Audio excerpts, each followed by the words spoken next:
ಬೆಂಗಳೂರಿನ ಫ್ರೀಡಂ ಪಾರ್ಕ್ನಲ್ಲಿ ಶ್ರೀ ಜಿಎಸ್ ಪಾಟೀಲ್ ಅಭಿಮಾನಿ ಬಳಗ ಜಕ್ಕಲಿ ರೋಣ ಮತಕ್ಷೇತ್ರ ಗದಗ ಜಿಲ್ಲಾ ವತಿಯಿಂದ ಸ್ವಾಭಿಮಾನ ನಡಿಗೆ ಪ್ರತಿಭಟನೆ. ಜನಪ್ರಿಯ ಶಾಸಕರಾದ ಶ್ರೀ ಜಿಎಸ್ ಪಾಟೀಲ್ ರವರಿಗೆ ಸಚಿವ ಸ್ಥಾನ ನೀಡಬೇಕು ಅಂತ ಬೃಹತ್ ಪ್ರತಿಭಟನೆಯನ್ನು ಹಮ್ಮಿಕೊಳ್ಳಲಾಗಿತ್ತು. ಸಾವಿರಾರು ಸಂಖ್ಯೆಯಲ್ಲಿ ಜಿಎಸ್ ಪಾಟೀಲ್ ರವರ ಅಭಿಮಾನಿಗಳು ಕಾರ್ಯಕರ್ತರು ಆಗಮಿಸಿ ಪ್ರತಿಭಟನೆಯಲ್ಲಿ ಪಾಲ್ಗೊಂಡಿದ್ದರು. ಇನ್ನು ಇದೇ ಸಂದರ್ಭದಲ್ಲಿ ವೀರಭದ್ರಪ್ಪ ಗಾಣಿಗೇರ ರೋಣ ಮತಕ್ಷೇತ್ರದ ಜಕ್ಕಲಿ ಗ್ರಾಮದ ಮುಖಂಡರು ಹಾಗೂ ಎಎಸ್ ಅರಹುಣುಸಿ ವಕೀಲರು ರೋಣರವರು ಪ್ರತಿಭಟನೆಯಲ್ಲಿ ಪಾಲ್ಗೊಂಡರು. ನಮ್ಮ ವಾಹಿನಿ ಮುಖಾಂತರ ಜಿಎಸ್ ಪಾಟೀಲ್ ಅವರಿಗೆ ಸಚಿವ ಸ್ಥಾನ ನೀಡಬೇಕು ಅಂತ ಆಗ್ರಹಿಸಿದ್ರು. ರೋಣ ಮತಕ್ಷೇತ್ರದಿಂದ ನಾವು ಬಂದಿದ್ದೇವೆ. ವೀರಭದ್ರಪ್ಪ ಗಾಣಿಗೇರ ಅಂತೇಳಿ ಜಕ್ಕಲಿ ಗ್ರಾಮದ ಕಾಂಗ್ರೆಸ್ ಒಬ್ಬ ನಾನು ಮುಖಂಡ. ನಮ್ಮ ರೋಣ ತಾಲೂಕಾ ಸನ್ಮಾನ್ಯ ಶ್ರೀ ಜಿಎಸ್ ಪಾಟೀಲ್ ಸಾಹೇಬರು 45-50 ವರ್ಷಗಳ ಹಿಂದಿನ ನಮ್ಮ ಕಾಂಗ್ರೆಸ್ ಪಕ್ಷಕ್ಕೆ ನಿಷ್ಠಾವಂತೆ ಸೇವೆಯನ್ನ ಮಾಡ್ಕೊಂತ ಬಂದಾರ. 4 ಸಾರಿ MLA ಆಗ್ಯಾರ.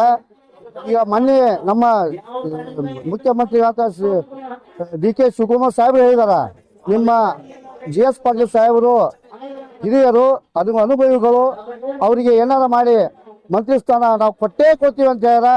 ಆದ ಕಾರಣ ಮುಂದಿನ ದಿನಮಾನಗಳಲ್ಲಿ ನಾವು ಕೊಡ್ತೀವಿ ಅಂತ ಹೇಳ್ಯಾರ. ಈ 3 ವರ್ಷ ಸಚಿವ ಸ್ಥಾನ ಹೋಗೈತಿ. ಇಲ್ಲಿ 2 ವರ್ಷಕ್ಕಾದ್ರೂ ನಮ್ಮ GS ಪಾಟೀಲ್ ಸಾಹೇಬರಿಗೆ ಸಚಿವ ಸ್ಥಾನ ಕೊಡಬೇಕಂತೇಳಿ ನಾನು ಕೈ ಮುಗಿದು ನಾನು ಬೇಡಿಕೊಂಡು ನಮ್ಮ ರೋಣ ತಾಲೂಕಿನ ಮತಕ್ಷೇತ್ರ ಎಲ್ಲ ಜನತೆಯ ಪರವಾಗಿ ಕೈ ಮುಗಿದು ಕೇಳ್ಕೊಳ್ತಾ ಇದ್ದೀನಿ. ನಮ್ಮ GS ಪಾಟೀಲ್ ಸಾಹೇಬರಿಗೆ ಸಚಿವ ಸ್ಥಾನ ಕೊಡ್ತಾರೆ ಅಂತ ಭರವಸೆ ಐತಿ ನಮಗ, ನಾವು ನಂಬಿದ್ದೀವಿ. ಆದ ಕಾರಣ GS ಪಾಟೀಲ್ ಸಾಹೇಬರಿಗೆ ಸಚಿವ ಸ್ಥಾನ ಕೊಡಬೇಕೆಂದು ತಾನು ನಮ್ಮ ರೋಣ ತಾಲೂಕಾ ಮತಕ್ಷೇತ್ರದ ಪರವಾಗಿ ಎಲ್ಲ ಜನತೆಯ ಪರವಾಗಿ ನಾನು ಕೇಳ್ಕೊಳ್ತಾ ಇದ್ದೀನಿ. ಜೈ ಹಿಂದ್, ಜೈ ಕರ್ನಾಟಕ.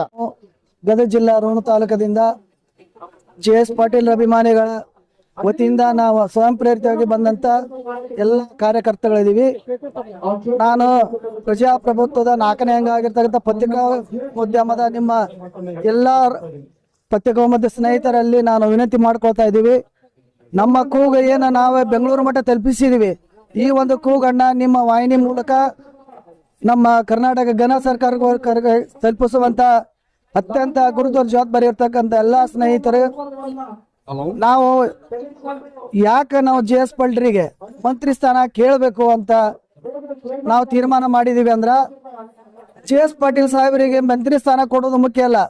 ಯಾವೊಬ್ಬ ಮಂತ್ರಿ ಅವ್ರಿಗೆ ಸ್ಥಾನ ಇಲ್ದೇ ಇದ್ರು ಸಹಿತ ಒಬ್ಬ ಮಂತ್ರಿಯಾಗಿ ಎಷ್ಟು ಕಾರ್ಯಕ್ರಮಗಳು ಹಮ್ಮಿಕೊಂತಾರ, ಎಷ್ಟು ಅಭಿವೃದ್ಧಿ ಕೆಲಸಗಳನ್ನ ಮಾಡ್ತಾರ. ಅವರು ತಮ್ಮ ಶಾಸಕ ಅಭಿವೃದ್ಧಿ, ತಮ್ಮ ಶಾಸಕರ ಅನುದಾನದಲ್ಲಿ ಅದಕ್ಕಿಂತ ಹೆಚ್ಚು ಒಟ್ಟು ಅವರು ನಮ್ಮ ಕ್ಷೇತ್ರದಲ್ಲಿ ಅವರು ಅಭಿವೃದ್ಧಿ ಕೆಲಸಗಳನ್ನ ಮಾಡಿದಾರ. ಇವತ್ತು ನಾನು ಈ ವಾಹಿನಿ ಮೂಲಕ ನಿಮ್ಮಲ್ಲಿ ವಿನಂತಿಸಿಕೊಳ್ಳೋದೇನೆ ಅಂದ್ರ, GS ಪಾಟೀಲ್ ಬರೇ ರೋಣ ಮತಕ್ಷೇತ್ರಕ್ಕೆ ಸಂಬಂಧಪಟ್ಟಂತ ವ್ಯಕ್ತಿಗಳಲ್ಲ.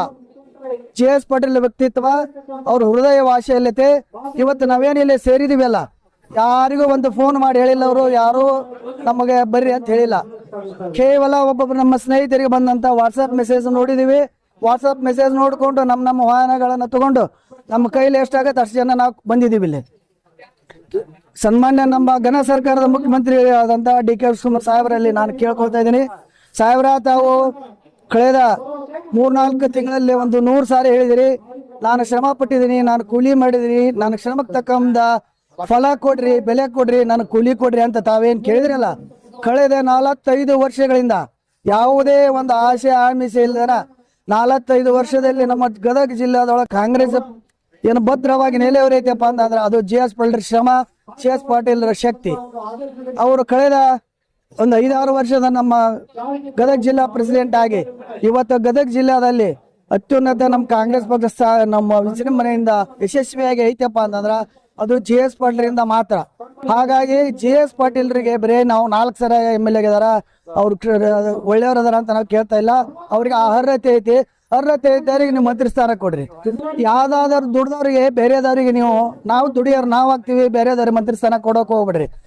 ಒಬ್ಬ ನಿಷ್ಠಾವಂತ ವ್ಯಕ್ತಿಗೆ ನೀವು ಏನಾದ್ರು ನೀವು ಮಂತ್ರಿ ಸ್ಥಾನ ಕೊಟ್ರಿ ಅಂದ್ರೆ ಎಲ್ಲಾ ಕಾರ್ಯಕರ್ತರಿಗೆ, ಗದಗ ಜಿಲ್ಲಾದ ಕಾರ್ಯಕರ್ತರಿಗೆ ತಾವು ಒಂದು ಎಲ್ಲಾ ಮಂತ್ರಿ ಸ್ಥಾನ ಕೊಟ್ಟಂಗೆ ಆಕೈತಿ. GS ಪಾಟೀಲ್ ಅಂದ್ರೆ ಒಂದು ವ್ಯಕ್ತಿ ಅಲ್ಲ, ಅವರು ಇಡೀ ಗದಗ ಜಿಲ್ಲೆಯ ಒಂದು ಶಕ್ತಿ. ಆದ್ದರಿಂದ ಈ ನಿಮ್ಮ ಎಲ್ಲ ನನ್ನ ವಾಹಿನಿಯ ಸಹೋದರರ ಮುಖಾಂತರ ನಾನು ವಿನಂತಿ ಮಾಡ್ಕೊಂತೀನಿ, ಈ ನಮ್ಮ ಎಲ್ಲ ಕಾರ್ಯಕರ್ತರ ಧ್ವನಿಯನ್ನ ತಾವು ಈ ಘನ ಸರ್ಕಾರಕ್ಕೆ ಮುಗಿಸುವಂತವರಾಗ್ರಿ. GS ಪಾಟೀಲ್ ಮಂತ್ರಿಸ್ಥಾನ ಸಿಗುವಲ್ಲಿ ನೀವು ಒಂದು ಪ್ರಮುಖ ಪಾತ್ರ ವಹಿಸ್ರಿ ಅಂತೇಳಿ ತಮ್ಮಲ್ಲಿ ನಾನು ಕೇಳ್ಕೊತಾ ನಾನು ಮಾತಾಡ್ಲಿಕ್ಕೆ ಅವಕಾಶ ಕೊಟ್ಟೆ.